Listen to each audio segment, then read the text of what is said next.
शीत दिन आसले आम समस्ते शीत रक्षा पाइबा गरम पोशाक पिंधु। शीत दायु रक्षा पाइबा निआ पाखे बसु और स्वेटर कंबल प्रभृति पोशाक घोड़ाई था।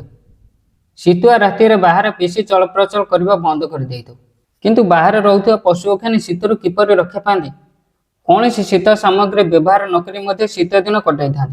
यह किपर होता है? अवश्य मेरु अंचल जीवजंतु शारीरिक गठन एपरी होता है जे जेते ठंडा पड़े से किछि होई न थाए।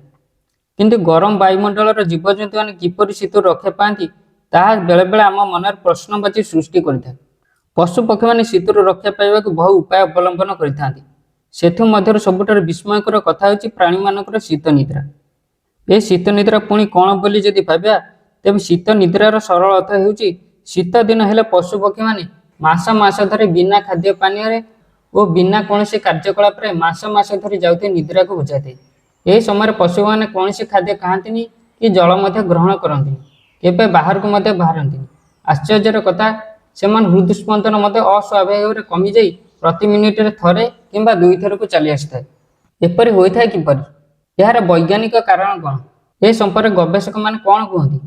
जानिले आश्चर्य लगे ए समय से शारीरिक ओजन वृद्धि न थाए किंबा कमी न थाए। एपरिक से मलमूत्र त्याग करती ना।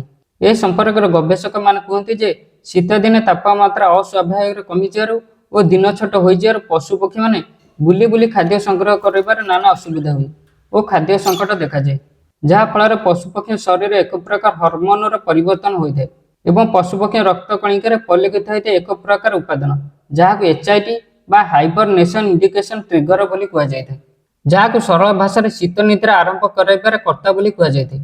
यही HIT उपादान रक्त को प्रभावित कराए फल विपाक्षी क्रिया और क्रियार हार परिवर्तित होता है। फल अनाहार रहिले प्राणी मानकर शरीर कोशिका गुड़े केवे दुर्बल हो न सर्वदा सतेज रही है। यह उष्म प्राय समतापी प्राणी मान शीतल रक्त प्रवाही असमतापी प्राणी मानकर चारित्रिक वैशिष्ट्य प्रकाश पाई बा गरम वायुमंडल अंचल प्राणी मान मेरु बा ठंडा अंचल प्राणी मानकर लक्षण प्रकाश पाई फल जेते शीत पड़े पशुपक्षी मैंने केवे मृत्युवरण कर कौन क्षति हो न से जो यही सब क्रिया प्रकाश पाई से अन्यतम के जीव हूँ साप। शीत दिन बहु प्रकार साप मैंने बाहर को बाहरती से भूईरे गात भितर शीत दिन कटाई था। गात भितर दलबद्ध हो रही था। एपरी गोटे गोटे दल 80 ରୁ 100 पर्यंत साप रही था।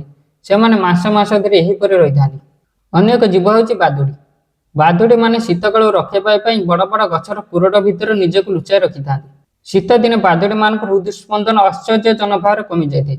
आपण जानते कि गोटे बादुड़ी हृदकंपन स्वाभाविक समय 200 थर थाए और उड़ीबा समय यह 900 थर को बढ़ी जाए किंतु शीत निद्रा समय यह मात्र 20 थर को कमी जाए।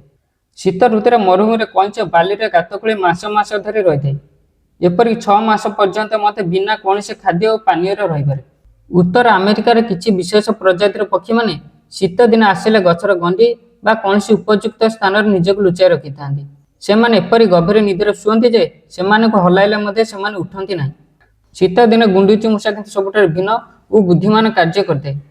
शीत दिन आसिया पूर्व खाद्य संग्रह कर बहु स्थान बा गछर विभिन्न कुरड मानक साइती रखी थाए एवं शीत दिन से सब स्थान खाद्य आनी शीत दिन कटाई थाए।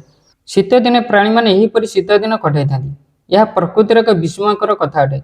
शीत दिन एम निष्क्रिय रही था से हृदस्पंदन एत कम रही शीत दिन चलिगले हृदस्पंदन पूर्वगत हो जाए और से पुणी सक्रिय हो जाती।